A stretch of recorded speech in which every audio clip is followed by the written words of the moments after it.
Valentine's Day is almost here, and while the day is all about romantic relationships, it's also a good time to think about everyday relationships in our lives and how we can improve them. Joining us now is Steve McClatchy, author of the national bestseller Leading Relationships. Welcome and congratulations. Thanks, Cindy. Great to be here.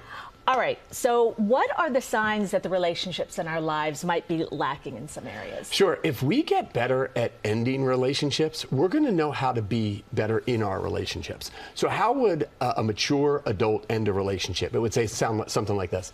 We're no longer meeting each other's needs. Let's root each other on from a distance. That language tells us that relationships are about meeting each other's needs. And when we stop meeting each other's needs, we stop having a relationship. So what are some of the indications the relationship is coming to an end? When the communication stops, right? Yeah. When someone's not busy and they're not getting back to you, but they're ghosting your emails, your communications, they're not picking up, that's a telltale sign that this relationship is in trouble. When we don't schedule time together on the calendar. When we agree to spend time on the calendar, we're saying no to a lot of things. Right. When we're not willing to say no to things, the relationship isn't a priority. When we get together, if we're not sharing, if we're competing, if we're one-upping, if we're trying to win, right? If we're looking for things that we disagree on more than we agree on things, if the criticisms are greater than the compliments and the praises, this is all signs that a relationship is not doing well. I think a lot of people are watching going, I recognize that. So what are some goals that we can, try to get to improve the relationships we have? Sure. Once we know what we don't want in a relationship, it leads us to what we do want. So if you want to get better in your relationships, be responsive. Get back to people. When you do, set dates. I mean, what is a marriage? What is a relationship with a significant other that doesn't have dates on the calendar? When we get together, I mean, if you met a celebrity, think about how much you'd want to agree on things that, right? You'd find so hard things that you agree on. And then if you didn't agree, think about how respectful you would be of their opinion and what led to that opinion. Why don't we do that in all of our relationships? Instead of criticisms, we do the praising. These are all, I mean, if you're looking to improve the successes and the relationships that you have, these are the things that we really enjoy that connect us to other people. I like that. When you said if you met a celebrity, I kind of will have that in my mind now. Am I treating my friend well? Exactly. Yeah, that's a good one. Now, how do you navigate and maintain strong relationships when your personality is so different than the other person's? Right. It's hard to get along with people that have the same personality style, let alone different. Every personality style has strengths and weaknesses. And what do you want people to do with your own strength, with your strengths and weaknesses? The same things you do with your strengths and weaknesses, which is you play to your strengths and you work around your weaknesses.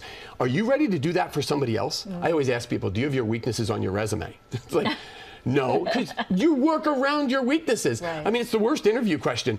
What are your weaknesses? You're like, I work too much. Like, we work constantly around our weaknesses. A great relationship, every personality style has them, and what we want people to do is play to our strengths and then praise them and work around our weaknesses. And sometimes different personalities actually work better together. They complement each other. And the differences are often things you admire and look up to, and then all of a sudden you look at the weaknesses, and if you focus on them, it'll destroy the relationship. So true. Yeah. All right. How about work relationships? Yeah. Those can be tough. And you would think, like, the same things that work with us personally are going to work at work, but there is another added ingredient at work, that if you compliment that person, what engages us most, and this is Gallup's data, when you compliment somebody, when you praise their strengths and what their endearing qualities and characteristics and what you value about them, when we feel valued in a relationship, the engagement goes through the roof. Now, what is engagement? You're willing to do more than is expected. At work, that's very valuable. But in a relationship, what engages you? What are you willing to do more than you're agreeing to? When that's when you desire a relationship. I'm not doing it because I have to do it. I'm doing it because I want to do it. And that word "want" means we're using the emotion of desire, and desire is what we want to see in a relationship. Do you want this relationship, or do you have to have it? Right. I don't know. But as soon as you go above and beyond, you're choosing that person. So those actions that really build that connection at work are the ones where, hey, I grabbed you coffee, I saw you were running late. You didn't have to do that. When we do the don't have tos, it's I'm choosing you. And that really that creates some great relationships professionally as well as personally. All right, time to go get some coffee then. Steve, thank you so much. I really appreciate it. Thanks, Cindy. Thanks for having me. And Steve McClatchy is author of Leading Relationships. You can get your copy of Leading Relationships anywhere books are sold.